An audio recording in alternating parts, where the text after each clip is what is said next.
dejado una huella profunda en el ámbito cultural y social de México. Licenciado en Ciencias de la Comunicación, ha destacado en diversos puestos dentro de la función pública, siendo un gran impulsor de la cultura. Entre sus actividades más relevantes, destaca su rol como jefe de gabinete y coordinador general de planeación y buena administración de la Alcaldía Cuauhtémoc en la Ciudad de México, durante el periodo 2021 a 2023.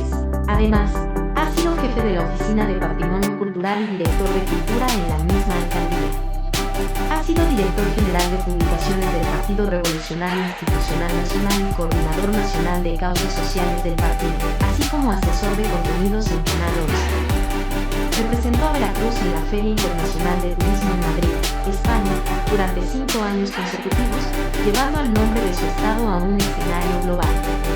También ha coordinado el Festival Encuentro Internacional del Mar y ha sido un ferviente promotor cultural y social de los barrios y pueblos originarios de la Ciudad de México. En su trayectoria, ha sido impulsor de leyes sociales, como la inclusión de los mercados públicos en la Constitución de la Ciudad de México. Es editor de importantes libros como Mercados de la Ciudad de México, Carnavales de la Ciudad de México, Metropolitano, El Metro de la Ciudad de México, Veracruz Fiesta Viva, Veracruz Turismo Submarino y Así se come en Veracruz. Agustín Dani Jiménez García es sin duda un veracruzano comprometido con la cultura y el desarrollo social de México.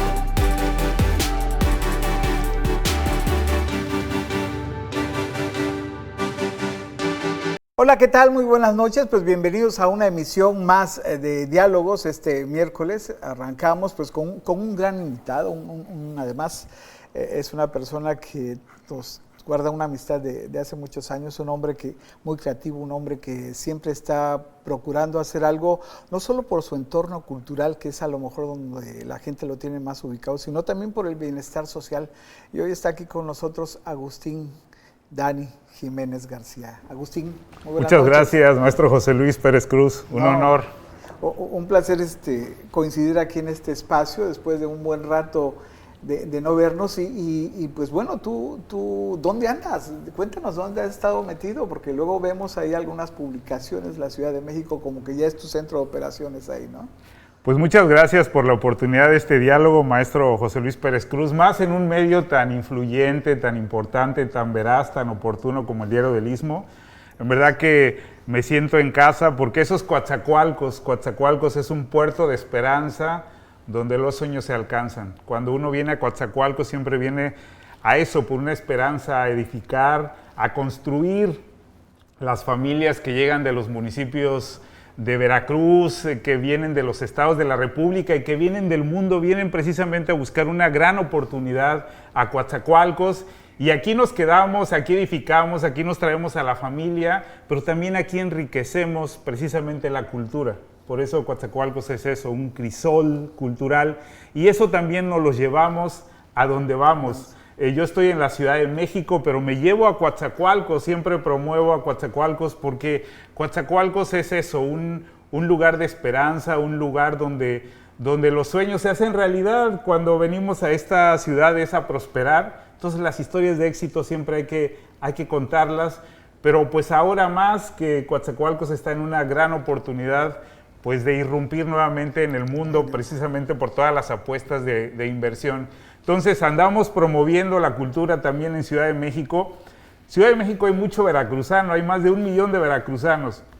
Cuando tú vas a cualquier lugar de la Ciudad de México y dices de Veracruz, hay un orgullo por Veracruz y hay un orgullo por Coatzacoalcos. La gente, aunque se vaya de Coatzacoalcos, se va, pero no se va. Siempre hay un gran recuerdo, una gran pasión por decir que es de Coatzacoalcos. Incluso hay restaurantes en la Ciudad de México donde tú vas y sabes que ahí te vas a encontrar veracruzanos, ¿no? Total. De entrada porque hay un menú que así lo indica y ahí seguramente vas a encontrar políticos, amigos o gente que va a tratar de recrear lo que ha vivido en su entorno, en la entidad. Pues mira, Salma Hayek, que se ha convertido en una gran promotora de Coatzacoalcos. Ahora todos buscamos dónde comió los tacos, dónde se tomaba el agua de horchata ahí en la Zamora.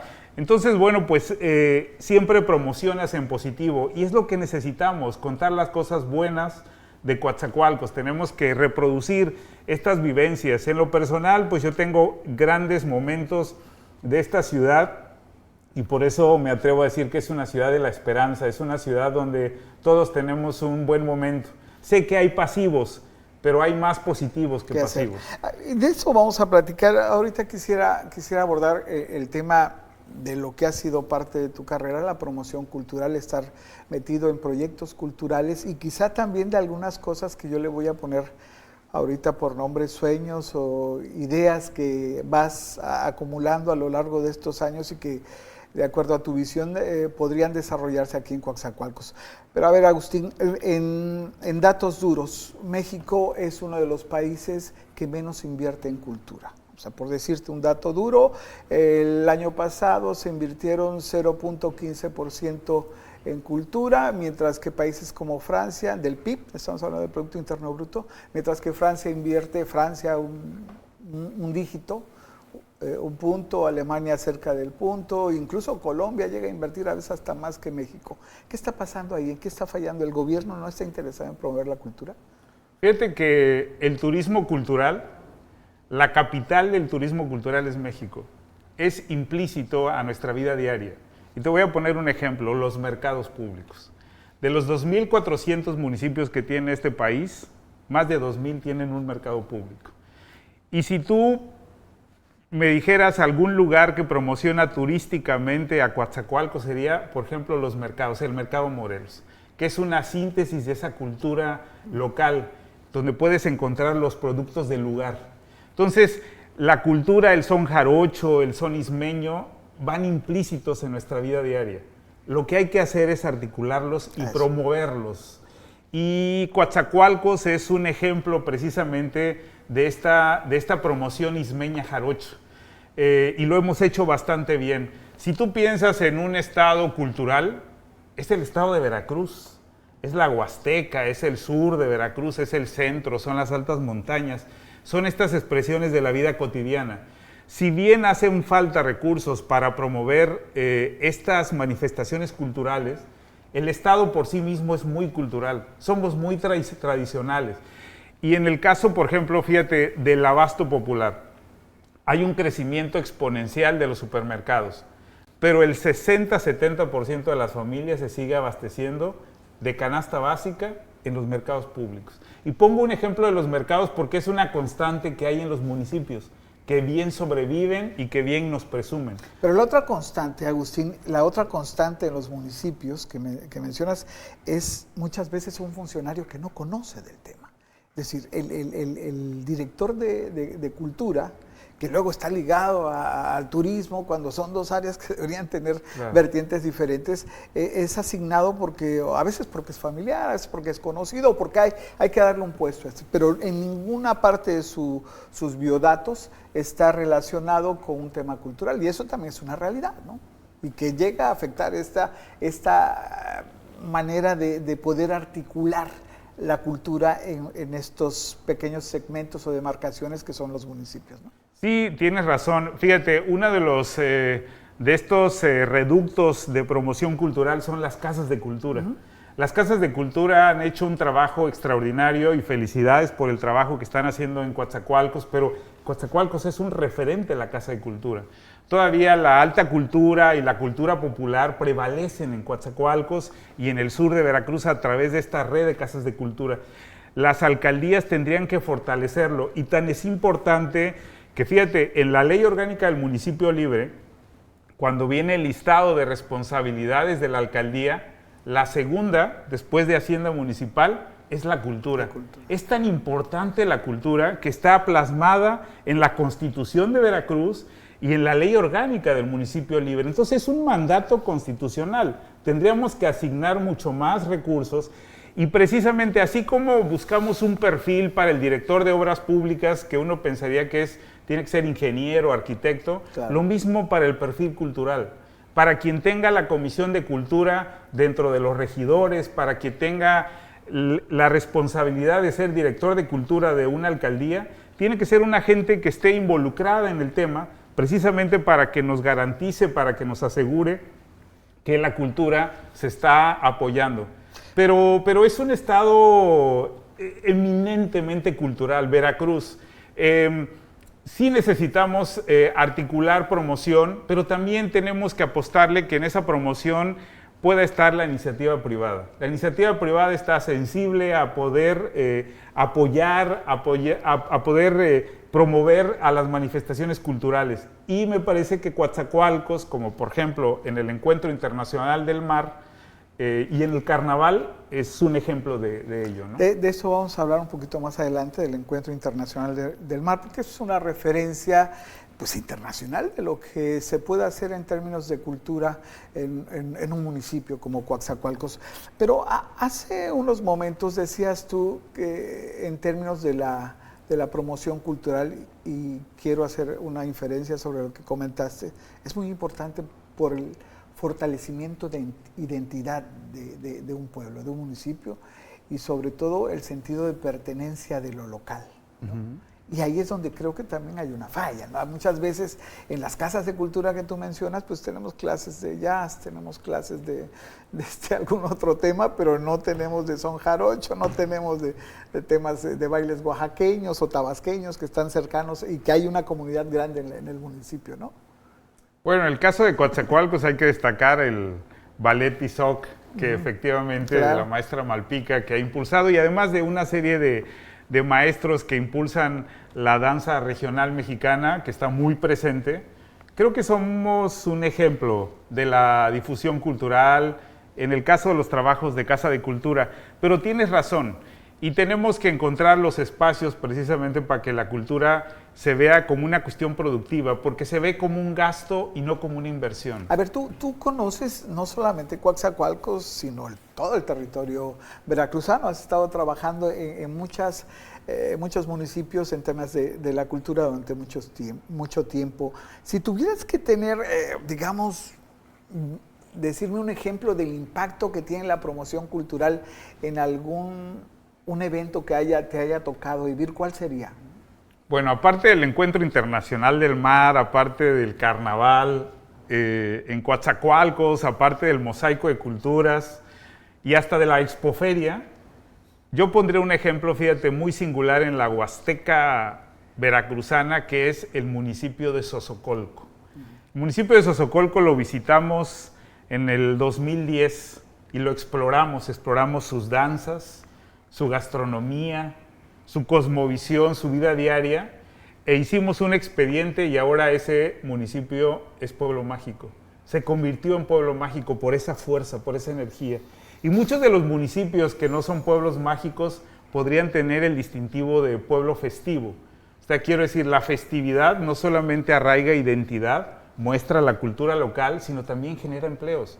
Todas las fiestas generan empleos. Entonces, esa parte de generar empleos, generar riqueza para el municipio es muy importante para que la cultura se vea de otro ángulo. Revitalizar la economía de alguna Revitalizar otra manera. la economía, esa es la palabra. A través de la cultura tú puedes revitalizar la economía. Entonces, encontrando precisamente ese canal económico a la cultura, la vas a poder dimensionar. ¿Por qué la cultura tiene que ser para 5 o 10? Porque un concierto de música clásica tienen que ir 20.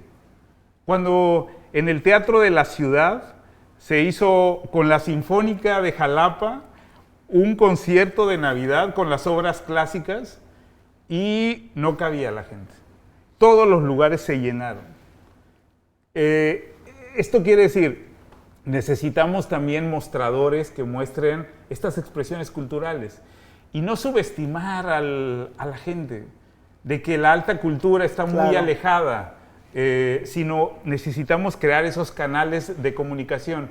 Y en el caso de ciudades tan grandes, tan poderosas y con tanta influencia como Coatzacoalcos, donde influimos en más de 22 municipios, tenemos que hacerlo, porque tenemos la oportunidad de que lo que se presente en Coatzacoalcos no solamente lo van a ver las 132 colonias que tiene Coatzacoalcos, sino también estos 22 municipios periféricos y hasta las 2 capitales del sureste, que son Tuxtla Gutiérrez y Villahermosa, que se vienen a Coatzacoalcos, claro. Y tú lo puedes ver con las placas.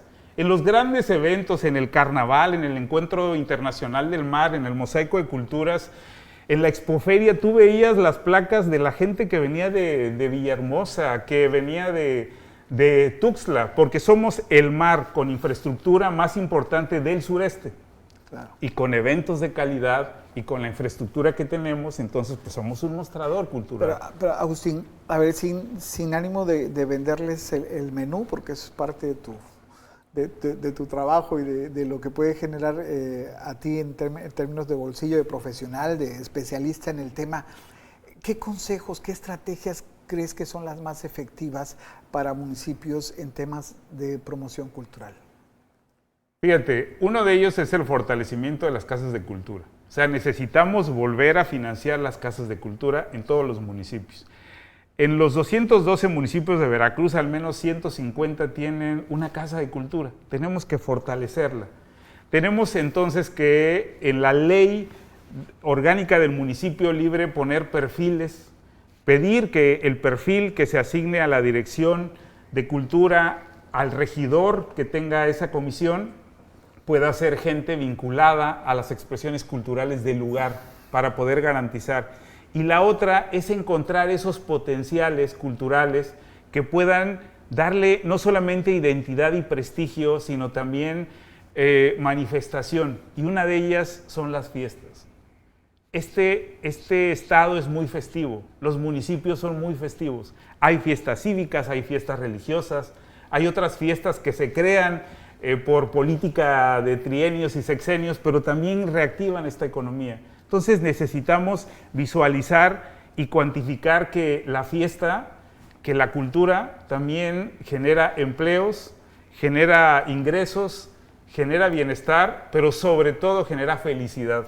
Tú eres un hombre que también ha estado vinculado a la posibilidad de hacer cambios legales en términos de un tema como Villa Allende, ¿no? Que una vez te anduviste metido en la posibilidad de que Villa Allende tuviera pues una representatividad como municipio, ¿no? Pero ¿tú crees que este tema de la cultura deba ser marcado como parte de una política pública? Que es decir, que por ley esté definido, no solamente así de manera, como lo mencionas tú, de que se dice que tiene que invertir, sino que exista cierto dinero y legalmente ya destinado para esto. Bueno, el presupuesto municipal hay una partida para la cultura. Tiene que ser incrementada en términos precisamente de vincularlo con los temas turísticos. Yo sí le apuesto al tema de poder vincular al turismo con la cultura, porque es una forma de que presumas lo que estás haciendo culturalmente, que presumas estas expresiones del son jarocho, de la gastronomía, de las fiestas que suceden en el lugar, que puedas convidar estas cuestiones. Hay otros eventos que son masivos, como son los carnavales. Fíjate, me tocó la experiencia en Ciudad de México. El carnaval de Coatzacoalcos concentra 100,000 personas. Bueno, imagínate la cantidad de personas y de derrama económica. En la Ciudad de México existen 59 carnavales en 16 alcaldías. Bueno, pero estos carnavales no solamente no estaban reconocidos cuando tienen 150 años de realizarse, sino no había una sola política pública para salvaguardarlos, para documentarlos, para reconocerlos. Y entonces, a través de una iniciativa de ley que presentamos en el Congreso, los carnavales ya tienen asignación presupuestal, pero las alcaldías le dan todas las facilidades para que se lleven a cabo. No son carnavales de costa, tienen que ver con una concepción de entre liberales y conservadores. Son trajes de charro, con máscaras que hacen burla a Maximiliano, de cera, pero son rituales muy interesantes, pero en el caso de Iztapalapa llega a haber más de 100,000 asistentes. Entonces eran fiestas principalísimas que se realizan todos los años, pero no estaban reconocidas en la ley. Al menos en Veracruz ya tenemos ese avance, ¿no? Hay un reconocimiento del Carnaval de Veracruz, hay un reconocimiento del Carnaval de Coatzacoalcos, que creo que tiene que regresar para detonar la economía y como un orgullo de lo alegre que somos en este sureste mexicano. Pero sí entiendo esta cuestión de política pública. Sin embargo, los municipios, y sigo apelando a ello, La segunda responsabilidad que tienen es la cultura. El tema de la cultura. Entonces tiene que haber una mayor preocupación presupuestal. Sin embargo, en Coatzacoalcos hay que destacar, fíjate, esfuerzos ciudadanos como la Sociedad Historiográfica de Coatzacoalcos, ¿no? Que han hecho un gran trabajo. Ahora, como los propios cronistas, ¿no? De esto, parte de tu historia profesional ha sido generar memoria, que es otro también de los grandes déficits que tenemos en muchos municipios, de generar memoria de identidad, generar memoria sobre lo que está ocurriendo. Y parte de tu trabajo ha sido generar libros, documentos que están sobre algunas actividades culturales. Esto debe de ser también algo más recurrente, ¿no? Porque ocurre, digo, tú has participado en 6, 7 ediciones monumentales, como el caso de Veracruz, Viva Veracruz, el tema de otros libros que te ayudan a decir, bueno, esta es la referencia de lo que se puede hacer, ¿no? Sí, Veracruz Fiesta Viva son 2 tomos de un recorrido que hicimos en los municipios de Veracruz, pero fíjate qué interesante, porque cuando tú piensas en Veracruz solamente piensas en sol y playa. Veracruz, Boca del Río, Coatzacoalcos, Poza Rica, pero de estos 212 municipios hay culturas vivas. Es más, hay danzas de creación mítica prehispánica. ¿A qué le llamas cultura viva? Cultura viva quiero decir que son todos estos rituales que se realizan, que tienen que ver con fertilidad para sembrar el maíz, que tienen que ver con cosmovisión cuando llega la primavera. Todavía son cosas presentes, pero de la vida cotidiana. No son cuestiones turísticas, sino son de la vida cotidiana, de esa cosmovisión de la Sierra de Zongolica, de las altas montañas de Veracruz, rumbo al pico de Orizaba, de la parte de la Huasteca, ya por Guayacocotla o Chicontepec, de la zona del Totonacapan, allá por Coxquigui y Sosocolco. O sea, son esas regiones, por ejemplo, como aquí rumbo al Cerro de San Martín, Pajapan, Tatahuicapan, todos estos municipios que tienen danzas rituales que tienen que ver con su cosmovisión diaria, con su forma de ver la vida y la naturaleza y la producción de todos los días, y que era necesario registrar esos otros Veracruces. Salieron 2 tomos increíbles, muy detallados, muy visuales, realizado por antropólogos de Veracruz, el maestro Alfredo Delgado, el maestro Güemes, que bueno, pues ya murió, pero dejó un legado muy importante, la maestra Acosta en el centro, que nos mostraron esos otros Veracruces en presente. Cuando uno ve esas fotografías de esos rituales, uno pensaría, este es el Veracruz de 1930, ¿no? Ese es el Veracruz del 2010, de lo que está sucediendo todos los años, y cuando uno regresa a esos lugares siguen reproduciéndose. Por eso era necesario ese trabajo que hace una oficina de la Secretaría de Cultura Federal, que se llama Oficina de Culturas Populares.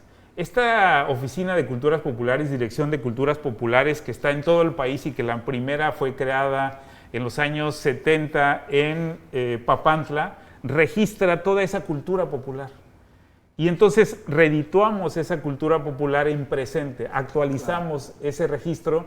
Por eso sí es necesario estos libros. Estos son 2 ejemplares de la cultura viva de Veracruz que se tiene que ir actualizando. Por ejemplo, lo que tú decías de la cultura, cuando tú piensas en artesanías no piensas en Veracruz. Cuando piensas en artesanías piensas en Michoacán, en Jalisco, en varios estados, en Oaxaca, pero no piensas en Veracruz. Veracruz tiene un gran legado artesanal. Bueno, la Premio Nacional de las Artes la tenemos en Cozoleacaque, ¿no? Sí, con el telar de cintura. Eso existe en presente. Tú vas a visitar cualquier día Doña Cayita y está haciendo telar de cintura. Y tiene talleres de telar de cintura artesanal en el sur. Cozoleacaque es referencia todos los años. Referencia. Lo mismo sucede en la Huasteca y lo mismo sucede en el centro. O sea, Veracruz es demasiado artesanal, muy artesanal. Y entonces, bueno, pues estas cuestiones hay que incorporarlas efectivamente a la política pública como política de promoción, porque son empleos, porque es generación de ingresos. Cuando se ve la cultura se ve como una cuestión improductiva. Dices, es una idea romántica. qué bonito se ve, pero eso que se ve bonito y eso que tiene cierta destreza genera ingresos, genera empleo, genera sustento para muchas familias. Y además puedes hacer interactuar muchas formas o ideas del conocimiento, del saber, como ocurrió en el Encuentro del Mar, que tú fuiste parte de esta organización y operativamente también estuviste vinculado al tema, donde hubo un tema de musical, de grandes cantantes, un tema cultural muy bien representado, un tema de análisis científico, un tema de análisis periodístico, escritores, literatura. Esto puede ocurrir y pareciera que en Coatzacoalcos y en Veracruz en general, salvo el tema de la cumbre del Tajín, hay un antes y un después del Encuentro del Mar. No hay ninguna referencia. Aquí hay que destacar la gran voluntad política del maestro Iván Gilman, ese entonces alcalde, de la maestra Mónica Robles de Gilman, del gobernador Fidel Herrera. Y recordemos que en el 2004-2005 hubo un derrame petrolero en Coatzacoalcos. Fue un derrame tan desastroso que nos puso en las primeras planas de todo el mundo. Había turismo, pero turismo de organizaciones internacionales de ecología. Aquí estaba Greenpeace. Y entonces se tuvo que construir un festival que mostrara los potenciales de Coatzacoalcos. Fíjate, veníamos de una inauguración del Centro de Convenciones y Teatro de la ciudad, obra póstuma de Abraham Zabudowski, el mismo que diseñó y construyó el Auditorio Nacional, de los mejores arquitectos del mundo, con un gran concierto de Pavarotti. Veníamos de eso cuando se atraviesa el derrame petrolero. Entonces todos los indicadores de Coatzacoalcos se colapsaron.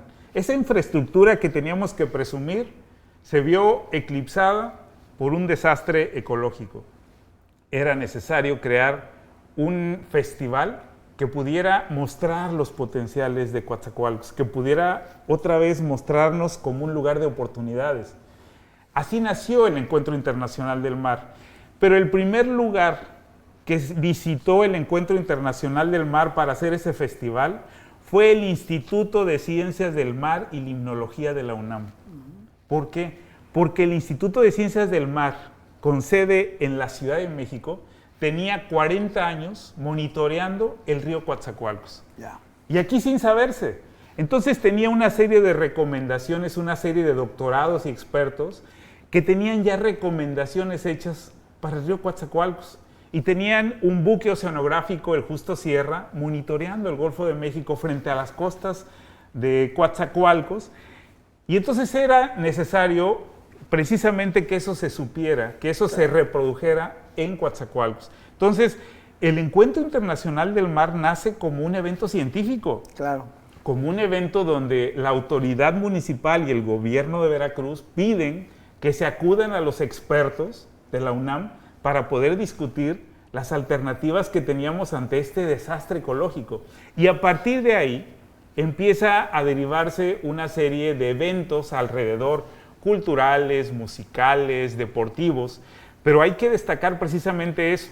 Una segunda aportación del Encuentro Internacional del Mar fue el acuerdo de los estados del Golfo de México. El Golfo de México es como si fuera nuestro Mediterráneo. Sí, claro. Todo lo que conocemos del viejo mundo se desarrolló a partir del Mediterráneo. Los griegos, los romanos, los fenicios, los egipcios. Bueno, lo mismo sucede con el Golfo de México. Es tan importante el Golfo de México que había un acuerdo, existe un acuerdo entre los gobernadores del Golfo de México, de la Unión Americana y del lado mexicano. Lo presidía la gobernadora de Luisiana, Kathleen Blanco, y se contactó con ella para poder ser Coatzacoalcos en el Encuentro Internacional del Mar sede de ese encuentro de los gobernadores del Golfo. De ahí surge la primera gira internacional del gobernador Fidel Herrera al sur de Estados Unidos, como gobernador. Entonces, era necesario entonces que ese acuerdo de los estados del Golfo tan poderoso, junto con un foro científico, emitiera una serie de recomendaciones para el río Coatzacoalcos, para la convivencia ecológica y para el futuro. Y así se hizo. Del Encuentro del Mar surgen precisamente una serie de recomendaciones, pero a partir de doctorados que tenían 40 años estudiando el río Coatzacoalcos. Alrededor de eso se presenta precisamente el espectáculo Jarocho, un espectáculo diseñado precisamente para promover la cultura de Veracruz, al menos lo que conocemos, esa cultura caribeña, esa cultura con influencia árabe. Un show espectacular. Es un espectáculo increíble y se invitaron a embajadores que tenían que ver con esa condición del transísmico. Se invitó al embajador de Panamá, ¿por qué? Porque el embajador de Panamá venía de ser director del Canal de Panamá y tenía toda la experiencia para poderla compartir.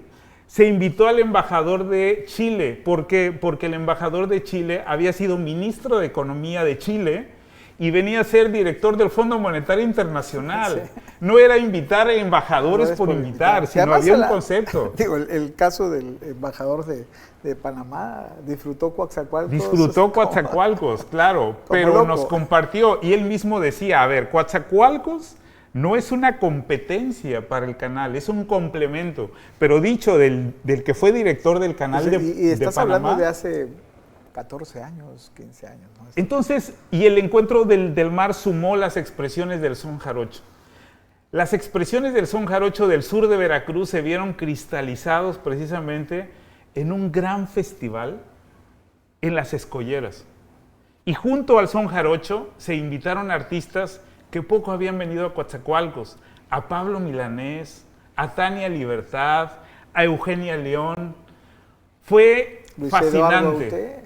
Aute, que se estuvo 5 días, Luis Eduardo Aute estuvo 5 días en Coatzacoalcos, sí. Presentó hasta cortos cinematográficos que había realizado. Se hizo algo extraordinario. Mira, me apasiona mucho porque sí. En verdad que volverlo a vivir, José Luis. Te he dejado hablar porque es bueno recordar estas historias que de alguna u otra manera se vivieron aquí en Coatzacoalcos y que seguramente las nuevas generaciones no tienen ni idea de ocurrieron. Y esto que está platicando Agustín Dani es darse idea de la magnitud del evento que tuvimos aquí en Coatzacoalcos durante 2 años, al menos 3 años, donde se vivieron ediciones espectaculares del Encuentro Internacional del Mar. Una feria del libro. No había librerías, había solo librerías cristianas en Coatzacoalcos. Y entonces los editores decían, pero es que en Coatzacoalcos no tenemos sucursal, nadie tenía sucursal en Coatzacoalcos. Sí. Ninguna editorial tenía sucursales en Coatzacoalcos. Vinieron 100 editoriales. Estaba lleno el centro de convenciones con 100 editoriales que vendieron todo, absolutamente todo, claro, porque Coatzacoalcos es una sede universitaria de ingenieros. Tuvimos la presencia del maestro Carlos Monsiváis. Carlos Monsiváis transitando en la feria del libro, comprando libros, y luego se vino al centro de la ciudad a caminar, a convivir, a Germán Dehesa. Germán Dehesa también. Esto es, a autores ahora que son muy famosos como Ángeles Mastretta. Tuvimos Ángeles Mastretta de que por cierto, Arráncame la vida y que se hizo muy famosa por la obra, pero tuvimos Ángeles Mastretta. Que por cierto, Carlos Monsiváis, tuvimos la oportunidad de que nos invitaras a comer con él. Nos decía, le preguntaba yo, maestro, ¿y qué está escribiendo ahora? ¿No? O sea, no, ahorita no estoy escribiendo, estoy dando conferencias porque no tengo dinero. Entonces, ¿cómo es esto? Pero aquí hay que destacar algo bien importante. En el primer encuentro del mar, nadie cobró. Absolutamente. Todo fue por invitación. Todo fue en un afán de sumar por Coatzacoalcos. Nadie absolutamente cobró. Solo los grandes músicos. ¿Por qué? Porque se les mostraba la situación en la que estaba Coatzacoalcos y que era necesario promoverlo. Promover su cultura, promover sus potenciales, y todos se sumaron. Agustín, nos queda poco tiempo y yo quisiera abordar, ya para finalizar el tema de la cultura, cómo incentivar la participación de la ciudadanía, porque también hay un tema, reclamamos que hay poca inversión en términos de promoción cultural, e iniciativa privada que no se incorpora a desarrollar, pero también luego hay una apatía, tú lo decías hace rato, de repente la Sinfónica se presenta y hay 20 nada más, ¿no? Y en cambio llega un rapero y hay boletos agotados, sold out. Pero las veces que la Sinfónica de Jalapa se presentó en Coatzacoalcos, el teatro estuvo lleno.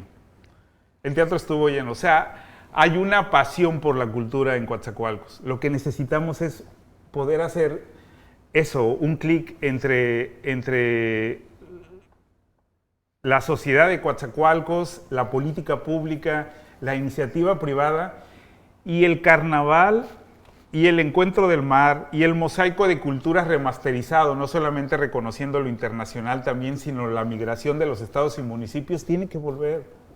Los grandes eventos de Coatzacoalcos tienen que volver. Y me parece que tenemos una gran oportunidad. Tenemos una gobernadora que su corazón está en Coatzacoalcos. O sea, el corazón de Rocío Nale está en Coatzacoalcos. Y ella seguramente va a poder promover que estos eventos no solamente regresen, sino que se creen otros más que promuevan a Coatzacoalcos. Entonces, necesitamos eso, hacer un clic fuerte. Seguramente la gobernadora lo tendrá en su agenda pública de promoción. Fue parte de los, vivió como público, estuvo cercana a todo lo que se generó. La maestra Rocío Nale, en verdad, nuestra gobernadora, iba a los eventos del Encuentro del Mar. ¿Quién no iba a los eventos del Encuentro del Mar? Todas las conferencias estaban llenas. Mira, yo recuerdo una del maestro Enrique Florescano Mayet sobre Quetzalcóatl, que tú dirás, bueno, pues el tema de Quetzalcóatl no es tan popular. No cabía nadie en el centro de convenciones con la conferencia magistral de Enrique Florescano Mayet. Claro, además una eminencia. Una eminencia sobre Quetzalcóatl. Estaba lleno, con una gran participación. Todos los que vinieron a presentar un libro encontraron auditorios llenos. Era en verdad una sociedad desbordada por los eventos en Coatzacoalcos. Y lo mismo en el carnaval, y lo mismo en la expoferia, y lo mismo en el mosaico de culturas. Agustín. Entonces, sí necesitamos volver. Yo creo que con la disposición de nuestra gobernadora, los grandes eventos van a volver y Coatzacoalcos los necesita. Tenemos mucho rojo en las notas nacionales. Necesitamos notas positivas y las notas positivas nos las va a dar la cultura. Oye, yo quisiera comprometerte porque ya estamos, este es uno de los programas más largos que hemos tenido, pero quisiera comprometerte para hacerlo si no estás aquí en la ciudad, poder hacerlo a través de un streaming, platicar de otras ideas que has estado involucrado y que te ayudan de alguna u otra manera a hacer un aporte social, el tema de la movilidad. Hay una idea por ahí de cuando generaste este libro sobre la iconografía del metro y me gustaría comprometerte en una próxima entrega de diálogos a platicar sobre este tema. ¿Te parece? Sí, bueno, yo nada más rápido aprovecho estos últimos minutos del tema. Creo que necesitamos rescatar la gran exposición que por muchos años recobró, clasificó el doctor Calderón. Era la exposición que encontrábamos abajo de la pirámide. Sí. Sé que ese museo ya no tiene gran infraestructura, pero es de alto valor histórico, artístico, histórico. Entonces necesitamos recuperarla. Tenemos que crear un museo de Coatzacoalcos.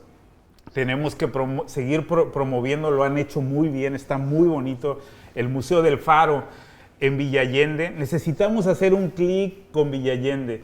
Si no atendemos a Villa Allende, si no promocionamos a Villa Allende, si no le damos recursos a Villa Allende se va a hacer el municipio 213, claro, ¿no? Y con todas las de la ley lo va a hacer Villa Allende. Villa Allende necesita... Además ya cumple con requisitos de población. Villa Allende necesita una atención especial. Es un gran núcleo poblacional que tiene la historia. Ese Museo del Faro lo inauguró Heriberto Jara Corona como primer secretario de Marina. Heriberto Jara Corona, gobernador de Veracruz y constituyente del 17. Imagínate la historia, ¿no? Cuando tú vas a ese museo ves el trazo de Coatzacoalcos, que es una continuación ahí en Villa Allende. Allá también hay Zamora, hay Hidalgo. son calles principalísimas en el mismo trazo. Necesitamos hacer un clic con Villa Allende. Villa Allende para qué. Y es una advertencia, si no, pues Villa Allende se va a independizar, va a ser el municipio 213. Claro. Tenemos que darle una atención especial a Villa Allende. Pero fíjate, acabas de decir algo y con eso yo quisiera culminar de esta idea que tiene Agustín Dani, que yo comparto. Necesitamos un museo en Coatzacoalcos que ayude a darnos un poco de identidad de todo lo que se ha descubierto aquí en este municipio. Sin embargo, tuvimos la oportunidad, si se dejó ir aquí enfrente, aquí donde está usted en el Parque Hidalgo, ese espacio sin árboles, caliente, que no tiene espacios para que la gente vaya a resguardarse un poco de la sombra. Ahí estaba destinado un museo del petróleo, por cierto. Un museo del petróleo que nos da identidad aquí a Coatzacoalcos, y decidieron hacer este espacio lleno de bancas de concreto y pocos árboles. Lo que descubrió el maestro Alfredo Delgado con las excavaciones del túnel sumergible y del túnel sumergido. Digo, ahí están el pasado olmeca que tiene que mostrarse. Ya éramos puerto desde hace 1200 años, traficando y comercializando chapopote y cacao. Agustín, pues muchas gracias. Sí, gracias, seguimos platicando, claro, todavía nos falta. Claro que sí, pues esta ha sido una emisión más de Diálogos. Estuvo aquí con nosotros Agustín Dani Jiménez García, un promotor cultural, comunicador social, hombre que es editor de libros y todo un personaje especialista en temas de cultura, ya no solo de Coatzacoalcos, de Veracruz, sino del centro del país. Agustín, muchas gracias por haber estado con nosotros y los esperamos en otra emisión más de Diálogos. Gracias a nuestro director editorial Héctor Robles Barajas, también a nuestro director de plataformas digitales Yair Robles Barajas y por supuesto también a nuestro amigo y productor Alberto Ramos. Muy buenas noches.